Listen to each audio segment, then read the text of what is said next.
এই ইস্তফার খেলাটা হচ্ছে সোশ্যাল মিডিয়ায়। একজন ইচ্ছে প্রকাশ করছেন, আরেকজন সেই ইচ্ছেকে মর্যাদা দিচ্ছেন, কিন্তু বাস্তবে দুটোর একটাও হচ্ছে না। আর এই যে মুখ্যমন্ত্রী লিখলেন যে যতক্ষণ না এইসব তদন্ত শেষ হয় ততক্ষণ তিনিই এই দপ্তরের দায়িত্বে থাকবেন, আমি বলবো this is the best decision that she has taken. এমনিতে তো অর্থ অনর্থের একটা আখড়া হয়ে দাঁড়িয়েছে, স্বাস্থ্য বলার মতো জায়গায় নেই, ভূমি ও ভূমি রাজস্ব ভগবান জানে সেখানে কি হয়, কিন্তু এই একটা বিভাগ একমাত্র মুখ্যমন্ত্রীকেই মানায়।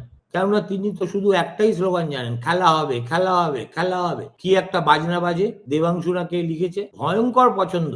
এই তো নির্বাচনী মাস আসছে, প্রচারের দেখবেন সব জায়গায়। মেসি যেমন সচিন তেন্ডুলকারকে একটা ওয়ার্ল্ড কাপের বল দিল, মুখ্যমন্ত্রীও তেমনি প্রতিটি জনসভা থেকে দেখবেন একটা করে ফুটবল ছুঁড়ে ছুঁড়ে জনতার দিকে দিচ্ছে। তো খেলা করাই যার সারাদিনের খেলা, তিনি যদি খেলার মন্ত্রী হন তাহলে তো আপত্তির কিছু নেই।